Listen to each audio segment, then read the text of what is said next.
Halo teman, ketemu lagi di session kedua. Kali ini aku mau sedikit mengulik, karena waktunya cuma 20 menit, jadi aku nguliknya sedikit aja. Pencapaian-pencapaian yang sudah pernah diraih dan mimpi-mimpi yang harus diwujudkan.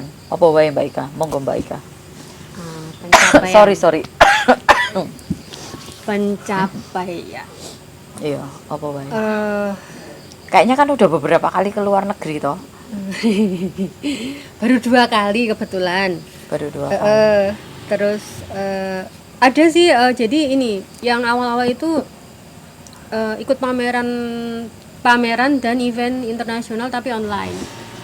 Enggak cuma online sih, ada yang bukan online juga. Jadi ada ikut pameran di majalah dari Australia. Itu kita submit foto yang yang temanya sesuai dengan yang diberikan, terus kurasi lah ya. Terus kemarin ini acak nggak berdasarkan tahun aja ya, pokoknya yang Seingatmu lah. Kok yang ya banyak banget sampai enggak, maksudnya justru karena nggak banyak itu jadi ini urutannya gimana gitu kan. Terus yang berkesan lagi itu saya ikut ini hand medal project. Hand medal project itu project inisiasi dari Argentina pas Spanyol ya, saya lupa, mohon maaf. Kalau nggak salah satu itu deh. Dua seniman perhiasan dari di Argentina untuk memberi apresiasi kepada para pekerja medis yang jadi garda depan menghadapi COVID. jadi baru-baru ini ya. 2000 ya, awal-awal. Jadi kami bikin pin bentuknya tangan gini. Satu orang bikin 5 pin. Kita pakai daftar dulu ke sana di websitenya. Terus nanti kita dapat angka. Angka itu harus digrafirkan di belakang pinnya itu. Nah nanti pin-pinnya itu dikumpulkan ke koordinator masing-masing negara, terus sama dia disampaikan ke para para dokter, perawat yang Tenaga medis yang pokoknya yang berada di garda terdepan. Iya, dan itu internasional serempak. Jadi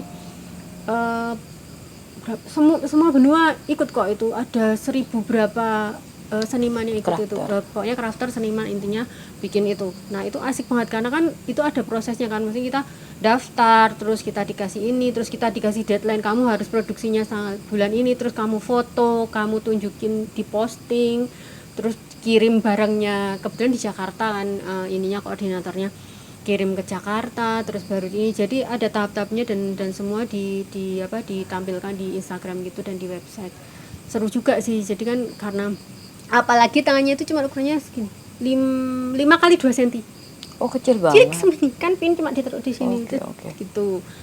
Terus itu yang event, terus pameran dua kali pameran online. Terus alhamdulillah dapat beasiswa. Jadi dapat kesempatan belajar kursus singkat 2 minggu di Australia. Ya, dari Australia Awards Indonesia. Tahun berapa tuh? 2017 bulan Maret. Oh, yang rombongan beberapa orang. Ya, dari Indonesia 29 orang, yang 26 dari artisan, jewelry artisan. 26 atau 29 ya? Ya itu deh pokoknya, intinya gitu. Terus di sana ngapain aja? Jadi sebenarnya judulnya itu business readiness for jewelry design. Jadi sebenarnya lebih ke pengetahuan mengenai bisnis internasional, terus gimana tren internasional, gimana perhiasan, gimana gitu kan. Tapi secara teknis sebenarnya tidak secara teknis kita bikin perhiasan itu enggak, cuman kita jadi kenal, maksudnya mengenal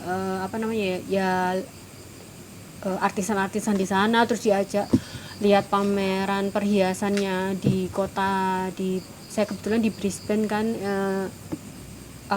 kuliah jadi kayak di kampus gitu di Griffith University 2 minggu. Terus nanti kalau Sabtu Minggu kita kunjungan ke artisan sana, terus ke tempat di mall. Ada yang satu mall itu khusus isinya perhiasan, jadi artisan perhiasan semua. Jadi yang benar-benar situ ada bengkelnya, jadi orang kalau pesen bisa lihat kerjaannya kayak gitu. Itu ada. Berarti di sana belajar tentang manajemen Iya, bisnis, bisnisnya sebenarnya. desain. Desain enggak.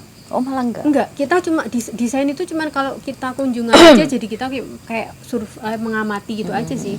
Tapi kalau secara teknis mempelajari desain enggak, bener-bener yang bisnisnya. Nah cuman ini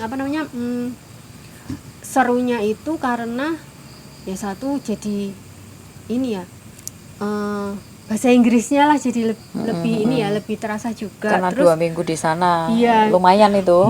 terus ada itu tadi sebenarnya yang pameran yang 2 di majalah itu juga gara-gara link dari dosen kami yang dari Australia itu. Gitu. Terus ini juga sih ya pertama kali ke luar negeri sih ya, setelah sekian puluh tahun hanya di Indonesia saja. Jadi ya excited aja sih 2 minggu, terus langsung jalan jauh, terus bisa belajar macam-macam gitu, seru. Terus ya sampai sekarang kami masih intens untuk komunikasi, ada grup WhatsApp-nya itu bener-bener yang biasanya ada info apa dari sana terus dikasih tahu di grup itu. Terus sama dosen-dosen kami juga masih di grup itu juga saling kontak. Terus waktu Inacraft 2018 alumni, jadi kami alumni Australia Awards itu dapat 1 booth khusus dikasih free gitu kan. Terus kita pameran lah bareng-bareng situ, dan salah satu dosen kami dari Australia itu datang juga ke sini jadi kayak jurinya gitu loh, juri yang kayak buat Inacraft Awards gitu. Nah terus yang asik itu adalah harus presentasi dalam bahasa Inggris, bikin rencana planning terus timelinenya gimana, terus kita harus presentasi dalam bahasa Inggris selama 5 menit, disaksikan dosen dan ada mahasiswa sana juga beberapa, terus ada sesi tanya jawabnya gitu juga sih. Nah itu yang bikin mules sebenarnya itu sih. Jadi bener-bener kayak kuliah beneran ya? Iya. Jadi kayak short course gitu kali? Iya, sebutannya memang sebutannya short course karena kan cuma 2 minggu. Ya yang bikin mules ya cuman presentasi bahasa Inggrisnya itu sih masalahnya. Berarti di grup WhatsApp itu masih aktif sampai hari ini? Masih. Jadi yang berangkat itu levelnya macam-macam kan. Ada yang artisan rumahan macam saya gitu kan, yang bener-bener yang nggak kelihatan bisnisnya jualannya gimana, tapi berkarya itu istilahnya makers gitu kan. Tapi ada juga yang udah ekspor sampai kemana-mana, Amerika, ada Eropa gitu, itu juga ada. Jadi bener-bener yang segala macam level itu jadi satu. Dan herannya itu waktu itu saya itu enggak masukin foto, enggak masukin alamat website, enggak masukin sosmed, bener-bener cuma ngisi form terus kirim kayak portofolio kayak gitu. Cuma ya lolos gitu loh. Jadi kan kalau misalnya ditanya, oh itu lolos karena mungkin kamu kreatif kayak gini, ya enggak juga sih lah, aku enggak nunjukin karyaku sama sekali gitu kan. Cuman ya nanggapnya ya itu memang rezeki itu tadi, memang rezeki ilmu ya, dapat rezeki ilmu, dapat pengalaman gitu kan itu. Nah gara-gara hubungan pertemanan dan sebagainya itu juga yang pada akhirnya kemarin saya dapat kesempatan juga yang ke Uzbekistan itu, karena kan yang bulan lalu ya, bulan lalu itu kan kebetulan kan memang salah satu yang berangkat ke sana kan dari ASEPI. Nah gara-gara ceritanya itu undangan pameran itu sudah disebar ke anggota, menurut informasi seperti itu, tapi kok respon anggota itu kurang katanya gitu kan. Terus akhirnya didodok satu-satu itu teman-teman itu, kamu kirim portofolio, kamu kirim, ya sudah itu satu hari tok saya, cuman saya pagi di WA, siang di WA langsung tuk ngedit foto, ada yang belum tak foto, ngedit foto, ngisi form, terus apa namanya ngirim, sambil terus habis itu terus lenger, aduh iki engko nek lolos bingung, paspornya mati, terus randuwe sangu, nggak punya produk baru, ya kan pusing kan jadinya. Tapi ya sudahlah, pokoknya udah kirim, masa bodoh gitu kan. Habis itu udah santai-santai, udah nggak mikir. Ting tiba-tiba 2 minggu kemudian, kalau nggak salah nggak 3 minggu ya, 2 minggu kemudian dapat email itu, jeng.